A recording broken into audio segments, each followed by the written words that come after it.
Students, कैसे हैं आप लोग। उम्मीद करता हूँ एकदम बढ़िया होंगे। तो दोस्तों, आज स्टार्ट कर रहे हैं हम क्लास 12 फिजिक्स अध्याय नंबर 1।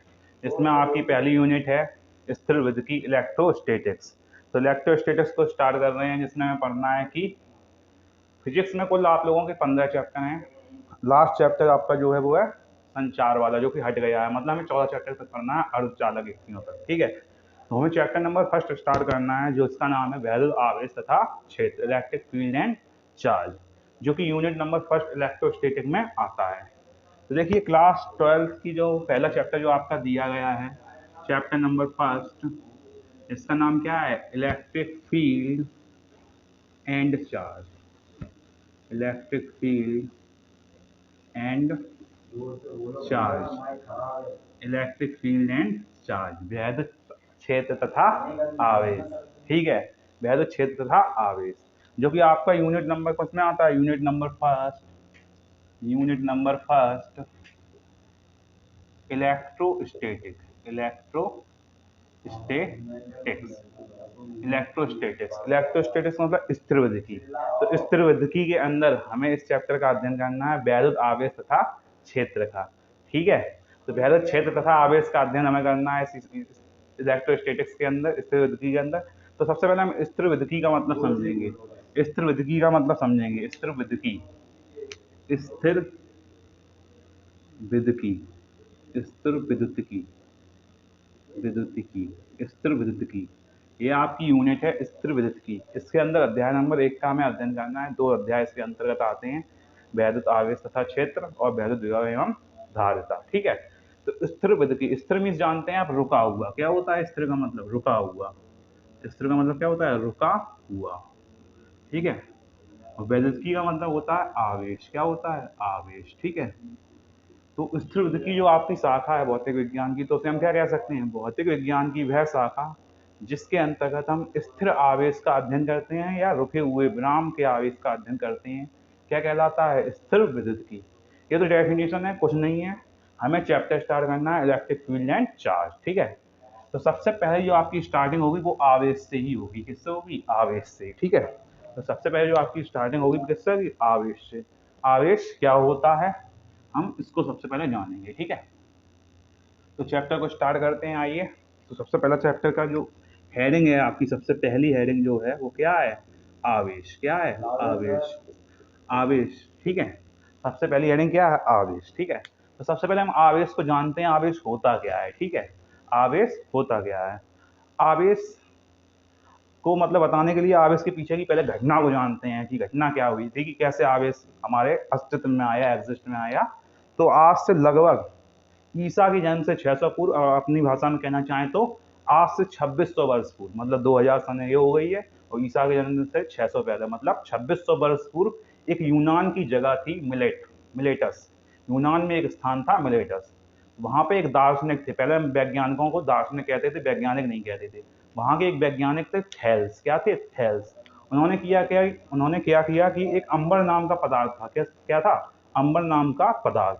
उन्होंने इस अंबर नाम के पदार्थ को भेड़ की खाल से मतलब क्या मिलता है? ऊन से। मतलब जब उन्होंने अंबर नामक पदार्थ को भेड़ की खाल से रब किया, जब उन्होंने अंबर नामक पदार्थ को भेड़ की खाल से रब किया, तब उन्होंने देखा, क्या देखा?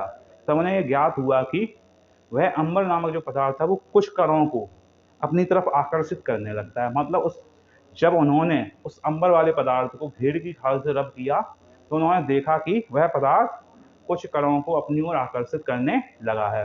अर्थात उस वस्तु के अंदर, मतलब अंबर के अंदर, जो अंबर पदार्थ था उसके अंदर एक ऐसा गुण आ गया था कि वह वस्तु को अपनी ओर आकर्षित कर रहा था और प्रतिकर्षित कर रहा था। परंतु उस समय जो वैज्ञानिक या दार्शनिक थेल्स थे, उनकी बातों पे किसी ने गौर नहीं फरमाया। तो लगभग 2200 वर्ष तक उनकी बातों पे कोई किसी ने ध्यान नहीं दिया। तो आज से लगभग 400 वर्ष पूर्व, 400 वर्ष पूर्व मतलब कि 1600 ईस्वी में, 1600 ईस्वी में एलिजाबेथ थी, उनके जो डॉक्टर थे गिलबर्ट। एलिजाबेथ जो थी, उनके एक डॉक्टर थे गिलबर्ट। उन्होंने क्या किया? उन्होंने एवोनाइट और कांच की छड़, जैसे एवोनाइट वगैरह की छड़ ली, उन्होंने उसे रेशम या वूल पे रब किया। तो उन्हें भी ज्ञात हुआ कि वह भी कुछ कणों को अपनी तरफ आकर्षित कर रहे थे।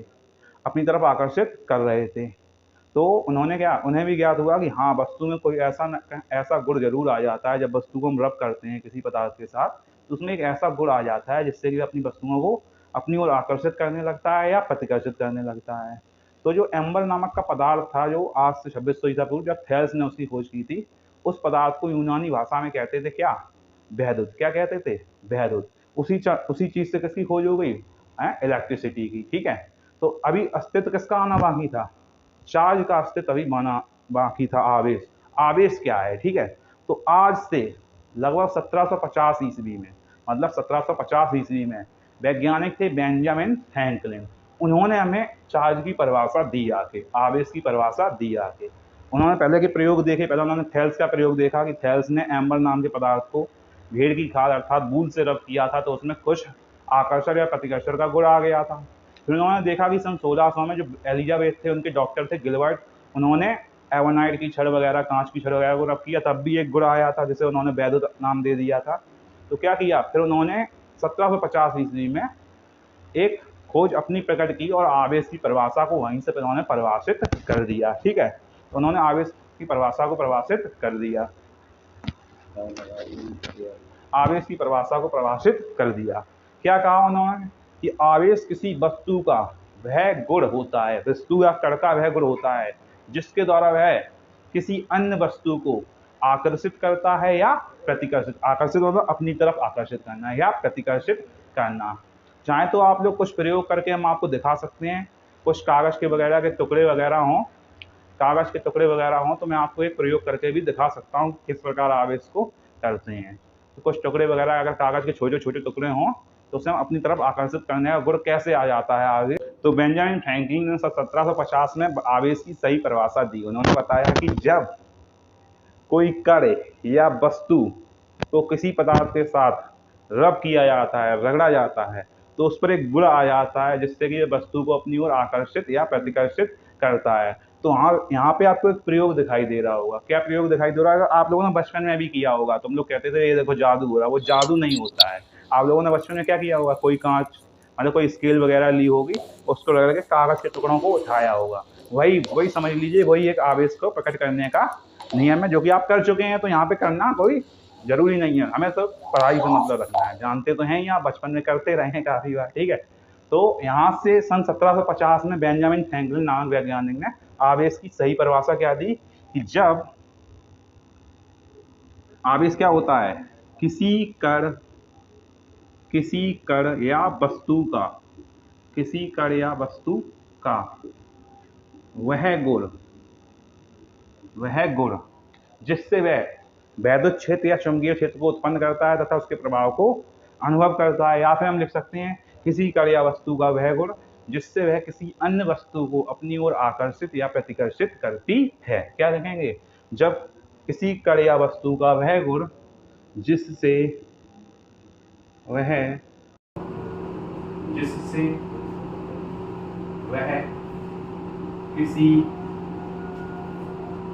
किसी अन्य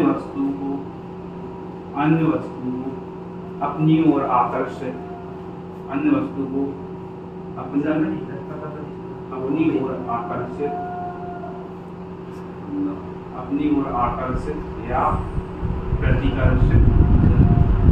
अपनी ओर आकर्षित या प्रतिकर्षित करती है। आवेश क्या होता है? किसी कण या वस्तु का वह गुण जिससे वह किसी अन्य वस्तु को अपनी ओर आकर्षित या प्रतिकर्षित करता है, आवेश कहलाता है। ठीक है, आवेश कहलाता है। यहाँ पे इम्पोर्टेंट पॉइंट वो क्या है? आवेश इम्पोर्टेंट पॉइंट क्या है? आवेश का इम्पोर्टेंट पॉइंट आपका ये है, आकर्षित करेगा या प्रतिकर्षित। ठीक है, आवेश किसी वस्तु या कण का वह गुण होता है जिससे वह किसी अन्य वस्तु को अपनी ओर आकर्षित या प्रतिकर्षित करता है। ठीक है, तो आवेश को लिखने का तरीका है, आवेश को स्मॉल क्यू से प्रकट करते हैं। स्मॉल क्यू से प्रकट करते हैं। ठीक है, स्मॉल क्यू से प्रकट करते हैं। इसका SI मात्रक क्या होता है? इसका SI मात्रक गुणांक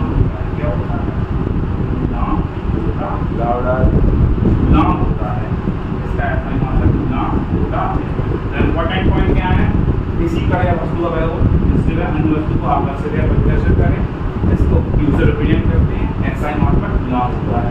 इसके अन्य मात्रक जो होते हैं वो भी हम पढ़ेंगे आगे चल के। सीरियस वृत्ति में गुलाम, SI वृत्ति में गुलाम होता है, सीरियस वृत्ति में स्टेट गुलाम। ठीक है, तो आगे चल के इसके और भी मात्रक पढ़ेंगे। अब हमें पढ़ना है आवेश के प्रकार। जैसा कि आप सभी लोग जानते हैं आवेश कितने प्रकार का होता है, 2 प्रकार। सभी लोग जानते हैं, बेसिक चीज है। आवेश 2 प्रकार का होता है, धनावेश एवं ऋणावेश। लेकिन धनावेश और ऋणावेश से आप क्या समझते हैं? अगर किसी वस्तु का धनावेश है तो उसका मतलब क्या होगा, और किसी वस्तु का ऋणावेश है तो उसका मतलब क्या होगा? आवेश को धनावेश एवं ऋणावेश चिन्ह किसने दिया है?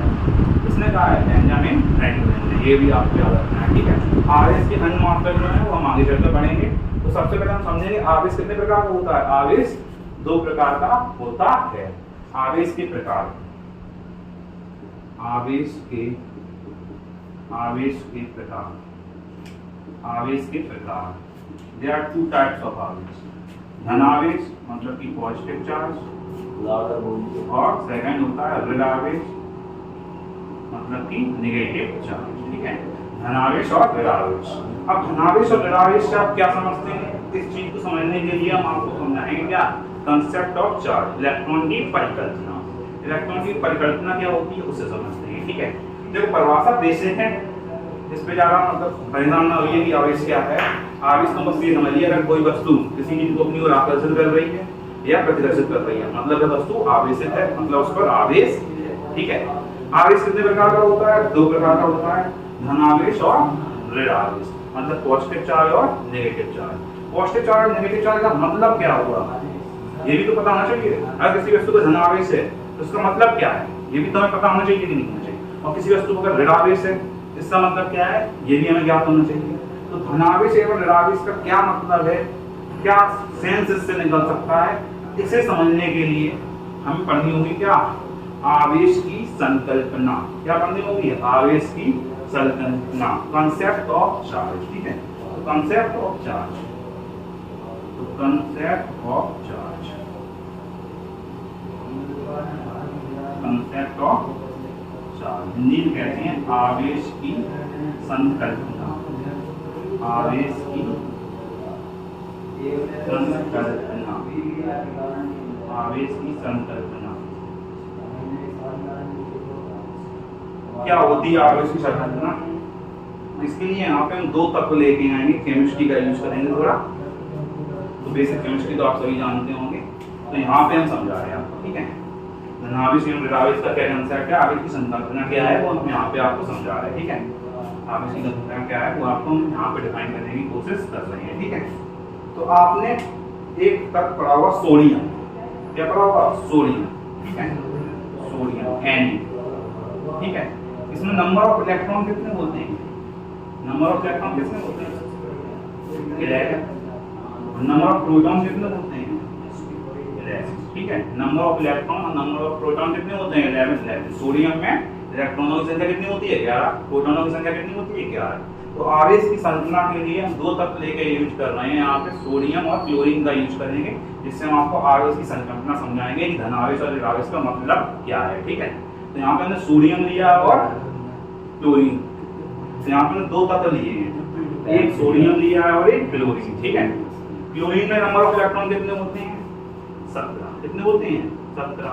और नंबर ऑफ प्रोटॉन कितने होते हैं? 17। जितने इलेक्ट्रॉन उतने प्रोटॉन। ठीक है, इस 2 चीजों से, इन 2 तत्वों से हम समझेंगे आवेश का धनावेश का मतलब क्या है और ऋणावेश का मतलब क्या है। ठीक है, तो सोडियम, सोडियम का इलेक्ट्रॉनिक विन्यास, इलेक्ट्रॉनिक कॉन्फ़िगरेशन आप जानते हैं क्या होता है? 2 8 1 यही तो होता है। और क्लोरीन का इलेक्ट्रॉनिक कॉन्फ़िगरेशन क्या होता है? 2 8 7। तो केमिस्ट्री आप लोग जानते होंगे, हमसे ज्यादा जानते होंगे क्योंकि हम केमिस्ट्री पढ़ाते नहीं है।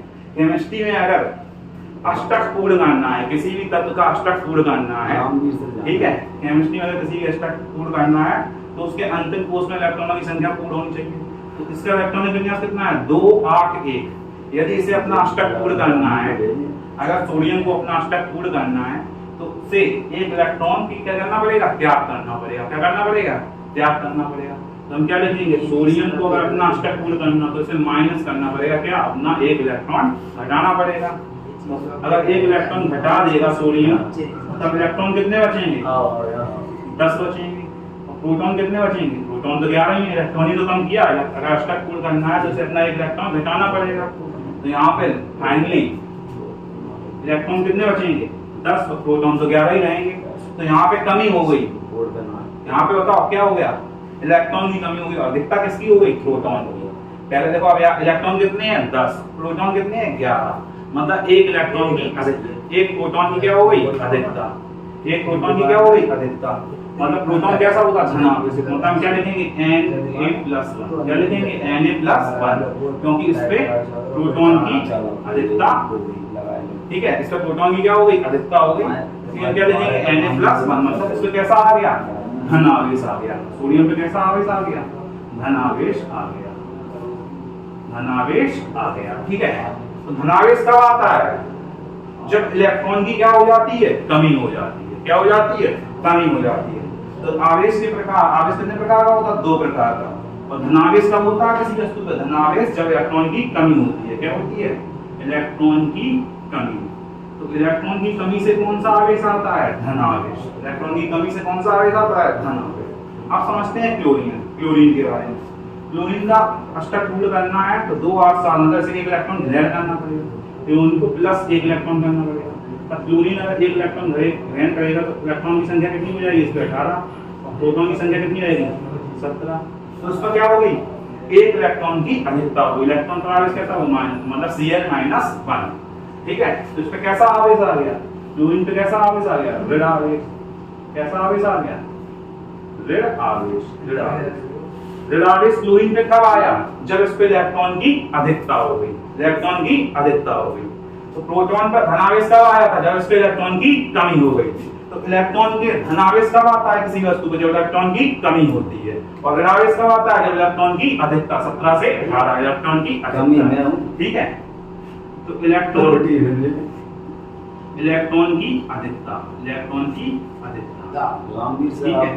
की अधिकता। तो धनावेश देखो, हमने अभी तक क्या पढ़ा? आवेश किसी वस्तु या कण का वह गुण जिससे वह किसी चीज को अपनी ओर आकर्षित करे या प्रतिकर्षित करे। ठीक है, उसके बाद हमने पढ़े आवेश का SI मात्रक कूलम, इसे रिप्रेजेंट करते हैं Q से। ठीक है, उसके बाद हमने पढ़े आवेश के प्रकार, धनावेश और ऋणावेश। इसे कह के हम आगे निकल रहे थे। हमने कहा धनावेश ऋणावेश होता है, कह के आगे निकलने पड़े। तभी कोई बच्चा बोला सर आप तो रटा रहे हो, धनावेश ऋणावेश होता क्या है? कब कहेंगे हम धनावेश आ गया, जब कहेंगे ऋणावेश आ गया। तो हमने कहा रुको बेटा, इसके लिए हम लेके आए आवेश की संकल्पना। ये क्या होता है? इसे हम 2 तत्वों के अनुसार आपको समझाएंगे। मैंने एक तत्व लिया सोडियम, Na। सोडियम के इलेक्ट्रॉन विन्यास कितना था? 2 8 1, मतलब 11 इलेक्ट्रॉन थे, 11 प्रोटॉन थे। केमिस्ट्री में किसी तत्व को अगर अपना अष्टक पूर्ण करना है तो अगर 1 इलेक्ट्रॉन है अंतिम उसमें, तो इसे इलेक्ट्रॉन त्यागना पड़ेगा। जब इसने इलेक्ट्रॉन त्यागा, तो इलेक्ट्रॉन त्याग दिया 1 इलेक्ट्रॉन, तो इलेक्ट्रॉन कितने हो गए? 10। प्रोटॉन तो 11 ही रहे। किसकी अधिकता रही? प्रोटॉन की। प्रोटॉन मतलब प्लस, मतलब Na+, प्लस मतलब धनावेश। धनावेश कब आया? जब इलेक्ट्रॉन की कमी हुई। तो धनावेश कब आता है? इलेक्ट्रॉन की कमी होने पे। उसके बाद हमने लिया क्लोरीन। क्लोरीन में number of electron 17, number of proton 17, electron कितने? 2 8 7। अगर क्लोरीन को अपना अष्टक पूर्ण करना है तो 1 इलेक्ट्रॉन ग्रहण करना पड़ेगा। जैसे ही क्लोरीन 1 इलेक्ट्रॉन ग्रहण करेगा, इलेक्ट्रॉन 17 से कितने हो जाएंगे? 18। इलेक्ट्रॉन कितने हो जाएंगे? 18। प्रोटॉन कितने रहे? 17। इलेक्ट्रॉन की कितनी अधिकता हो गई? 1। इलेक्ट्रॉन मतलब माइनस, तो 1 इलेक्ट्रॉन की अधिकता मतलब माइनस। माइनस मतलब ऋणावेश। ऋणावेश कब आया? इलेक्ट्रॉन की अधिकता से। ऋणावेश कब आता है? इलेक्ट्रॉन की अधिकता से। ठीक है, अब एक क्वेश्चन, आवेश की संकल्पना। हमने यहाँ पे देखो मुख्य भूमिका कौन निभा रहा है? मुख्य भूमिका यहाँ पे कौन निभा रहा है? इलेक्ट्रॉन। इलेक्ट्रॉन जा रहा है, इलेक्ट्रॉन आ रहा है, मतलब इलेक्ट्रॉन, प्रोटॉन को क्यों नहीं इधर उधर भेज रहे? तो आवेश की संकल्पना किसके आधार पर दी जाती है? आवेश की संकल्पना किसके आधार पर दी जाती है? इलेक्ट्रॉन के आधार। किसके आधार पर दी जाती है? इलेक्ट्रॉन के आधार पर दी जाती है। आवेश की संकल्पना इलेक्ट्रॉन के आधार पर दी जाती है। तो हमने यहाँ देखा इलेक्ट्रॉन का एक खेल चल रहा है। तो आवेश की संकल्पना किसके आधार पर देंगे? इलेक्ट्रॉन के आधार। ठीक है, तो आपका ये टॉपिक यहीं पे खत्म हुआ। तब तक फिर कोई बोल दिया सर आप फिर लगा रहे हो, आवेश की संकल्पना इलेक्ट्रॉन के आधार पर दी जाती है, लेकिन क्यों? क्यों तो लगाओ, क्यों दी जाती है? देखो मैं फिर बताऊंगा आपको क्यों दी जाती है। आपने पढ़ा होगा परमाणु। क्या पढ़ा होगा? परमाणु। परमाणु में क्या होता है बीच में प्रोटॉन और न्यूट्रॉन, इसके चारों ओर वृत्तीय कक्षाएं होती हैं। वृत्तीय कक्षाएं में कौन चक्कर लगाता है? इलेक्ट्रॉन चक्कर लगाता है। कौन चक्कर लगाता है? इलेक्ट्रॉन। तो इलेक्ट्रॉन आवारा होता है, प्रोटॉन और न्यूट्रॉन बंधे हुए हैं। इलेक्ट्रॉन कैसा है? आवारा है, बाहर की कक्षाओं में घूम रहा है। जो घूम रहा है वही तो जल्दी स्थानांतरित होगा। एक कारक हो गया, इलेक्ट्रॉन आसानी से स्थानांतरित हो सकता है, इसलिए आवेश की संरचना इलेक्ट्रॉन के आधार पर दी जाती है। दूसरा कारक, इलेक्ट्रॉन का द्रव्यमान जो होता है, मास ऑफ प्रोटॉन, प्रोटॉन का जो द्रव्यमान होता है वो 1837 गुना होता है किससे? इलेक्ट्रॉन के द्रव्यमान, मास ऑफ इलेक्ट्रॉन। मतलब अगर प्रोटॉन के आधार पर देखो, प्रोटॉन 1837 गुना भारी है किससे? भारी है किससे? इलेक्ट्रॉन। मास ऑफ प्रोटॉन जो होता है तो क्या होता है? 1837 गुना होता है मास ऑफ इलेक्ट्रॉन। तो इलेक्ट्रॉन का जो द्रव्यमान, मतलब प्रोटॉन का जो द्रव्यमान होता है वो 1837 गुना होता है। 1837 गुना होता है किससे? इलेक्ट्रॉन के द्रव्यमान से। अर्थात इलेक्ट्रॉन का द्रव्यमान प्रोटॉन के द्रव्यमान का 1/1837वां भाग है। मतलब इलेक्ट्रॉन बहुत ही हल्का कण है, आसानी से स्थानांतरित हो सकता है। अर्थात इसी कारण आवेश की संरचना इलेक्ट्रॉन के आधार पर दी जाती है, इलेक्ट्रॉन के प्रोटॉन के आधार पर नहीं दी जाती है। तो आई होप आपको इतना समझ में आ गया होगा। तो अपनी कक्षा को आगे बढ़ाते हैं, ठीक है। चलिए आगे देखते हैं क्या देखना है आगे। तो कोई दिक्कत हो तो आप बताओ तो एक बार फिर से रिवीजन कराते हैं, ठीक है। सबसे पहले आवेश। आवेश क्या होता है? किसी कार्य या वस्तु का वह गुण जिससे वह किसी चीज को अपनी ओर आकर्षित करे या प्रतिकर्षित करे। देखो लड़कों में क्या होता है आजकल? आकर्षण।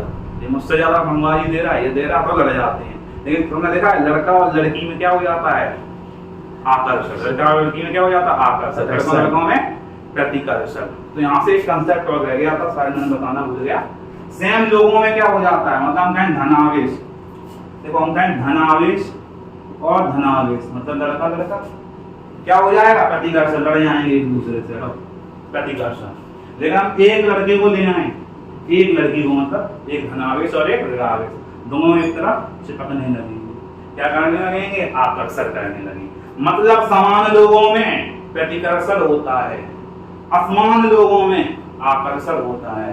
मतलब समान को कहते हैं सजातीय। तो सजातीय आवेशों में प्रतिकर्षण होता है, विजातीय आवेशों में आकर्षण होता है। समान जात के लोग लड़ते एक दूसरे को देख के कि हमसे ऊपर कैसे पहुंच रहा, तरक्की को देख के प्रतिकर्षण होंगे। अलग अलग लोगों में एक प्लस और एक माइनस, मतलब विजातीय आवेशों में आकर्षण होता है। तो आप लिखना चाहें तो क्या लिख सकते हैं? सजातीय। सजातीय मतलब एक जैसे, धनावेश धनावेश या ऋणावेश ऋणावेश। सजातीय आवेशों में प्रतिकर्षण होता है, विजातीय आवेश मतलब एक धनावेश या एक ऋणावेश, विजातीय आवेशों में आकर्षण होता है। तो आई लोग समझ में। अगर मैं आपसे कहूँ क्या, ये एक प्लस है, एक प्लस चार्ज है, एक माइनस चार्ज है, एक प्लस चार्ज है, एक माइनस चार्ज है, दोनों क्या करेंगे? एक दूसरे की तरफ आकर्षण, क्योंकि प्लस माइनस है, ये प्लस ये माइनस, दोनों क्या करेंगे? आकर्षण करेंगे। क्या करेंगे? आकर्षण। अब ये प्लस था, ये माइनस था, क्या किया? आकर्षण। अब ये प्लस है, इसकी जगह दूसरा आ गया, कौन? ग्रीन वाला आ गया, ये भी प्लस है। प्लस प्लस दूर भाग गए, प्रतिकर्षण। प्लस प्लस दूर भाग गए, प्रतिकर्षण। हम कहें ये प्लस ये माइनस, आकर्षण। क्या करेंगे? आकर्षण, ठीक है। क्या हो जाएगा? प्लस प्लस दूर भागेंगे, प्रतिकर्षण करेंगे, माइनस प्लस आकर्षण करेंगे, या माइनस माइनस भी प्रतिकर्षण करेंगे। मतलब सेम दोनों तरफ, दोनों तरफ प्लस प्लस है प्रतिकर्षण, दोनों तरफ माइनस माइनस है प्रतिकर्षण, एक तरफ प्लस एक तरफ माइनस आकर्षण। मतलब सजातीय आवेश प्रतिकर्षण करते हैं, विजातीय आवेश आकर्षण करते हैं। आई होप आपको समझ में आ गया होगा। चलिए क्लास को आगे बढ़ाते, ठीक है। देखते हैं आगे क्या दिया गया है।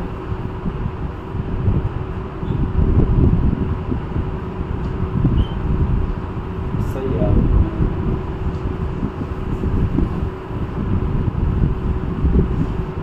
अब हम पढ़ेंगे आवेश के मात्रक। हमने कहा था कि आवेश का ऐसा मात्रक कूलाम होता है, अन्य मात्रक आगे पढ़ाएंगे, कोई भी चीज छोड़ेंगे। अब आवेश के मात्रकों के बारे में पढ़ते हैं, ठीक है। तो हेडिंग लगाइए आवेश के मात्रक, ठीक है। आवेश के मात्रक, यूनिट्स ऑफ चार्ज। इंग्लिश में अगर आप लिखना चाहें तो क्या लिखेंगे? Units of charge, units of charge, ठीक है। आवेश के मात्रक, यूनिट ऑफ चार्ज। तो सबसे पहला तो हमने मात्रक आपको बताया था क्या, एसआई। एसआई मात्रक क्या बताया था हमने आपको बताया था एसआई मात्रक कूलम होता है, ठीक है। और सीजीएस मात्रक क्या होता है, सीजीएस मात्रक क्या होता है इसका, स्टेट कूलम। क्या होता है, state coulomb, state coulomb, state coulomb, ठीक है। कोई अगर पूछते क्या एक कूलम में कितने स्टेट कूलम, तो होता है 3 × 10⁹ स्टेट कूलम, स्टेट कूलम, ठीक है। तो एक कूलम में 3 × 10⁹ स्टेट कूलम होते हैं। तो ऐसा मात्रक कूलम, सीरीज मात्रक स्टेट कूलम, ठीक है। और अन्य मात्रक भी होते हैं। अन्य मात्रक क्या होते हैं, आवेश का, आवेश का, आवेश का सबसे बड़ा, आवेश का सबसे बड़ा मात्रक, आवेश का सबसे बड़ा मात्रक क्या होता है, फैराडे होता है। आवेश का सबसे बड़ा मात्रक क्या होता है, फैराडे होता है। फैराडे साइंटिस्ट थे सर। आवेश का सबसे बड़ा मात्रक क्या होता है, फैराडे। ये एक साइंटिस्ट थे, उन्हीं के आधार पर ये नाम दिया गया है, ठीक है।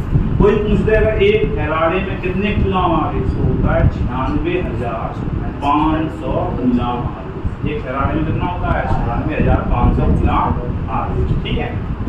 आवेश का सबसे छोटा मात्रक क्या होता है, कोई सबसे बड़ा पूछेगा तो छोटा ही पूछ सकता है। आवेश का सबसे छोटा, ये सब आपके नोट्स बनाने के लिए, ठीक है। आवेश का सबसे छोटा मात्रक, आवेश का सबसे छोटा मात्रक क्या होता है, बेंजामिन फ्रैंकलिन ने तो आवेश की परिभाषा ही दी थी, तो उन्हीं के आधार पर सबसे छोटा मात्रक दे दिया गया फ्रैंकलिन। क्या दे दिया गया, फ्रैंकलिन। आवेश का सबसे छोटा मात्रक क्या होता है, फ्रैंकलिन, फ्रैंकलिन होता है। क्या होता है, फ्रैंकलिन होता है, ठीक है। तो ये आपके आवेश के कुछ मात्रक हैं। एसआई मात्रक कूलम होता है, सीजीएस मात्रक, सीजीएस मात्रक स्टेट कूलम होता है। और एक कूलम में 3 × 10⁹ स्टेट कूलम होते हैं। आवेश का सबसे बड़ा मात्रक फैराडे होता है। एक फैराडे में 96,500 कूलम होते हैं। आवेश का सबसे छोटा मात्रक फ्रैंकलिन होता है। तो यही मात्रक है क्या, नहीं, मैं तो कुछ और मात्रक नहीं क्या होते हैं, चलिए देखते हैं। यहाँ आपको दिखा रहे हैं कुछ अन्य मात्रक जो कि न्यूमेरिकल की दृष्टि से बहुत महत्वपूर्ण है। कोई आपसे कह दे क्या 1 मिली कूलम में कितना आवेश, 1 मिली कूलम में कितना आवेश, तो आप क्या लिखेंगे 10⁻³ कूलम। 1 मिली कूलम में कितना आवेश, 10⁻³ कूलम, ठीक है। 1 मिली कूलम में 10⁻³ कूलम आवेश। कोई आपसे कहते 1 माइक्रो कूलम में कितना आवेश, 1 माइक्रो कूलम में कितना आवेश, 10⁻⁻⁶, 10⁻⁻⁶। कोई आपसे कहे 1 नैनो कूलम में कितना आवेश, ये सब न्यूमेरिकल में दिए जाते हैं। 1 नैनो कूलम में कितना आवेश होता है, 10⁻⁻⁹ कूलम, ठीक है। फिर कोई कह देगा क्या 1 पिको कूलम में कितना आवेश,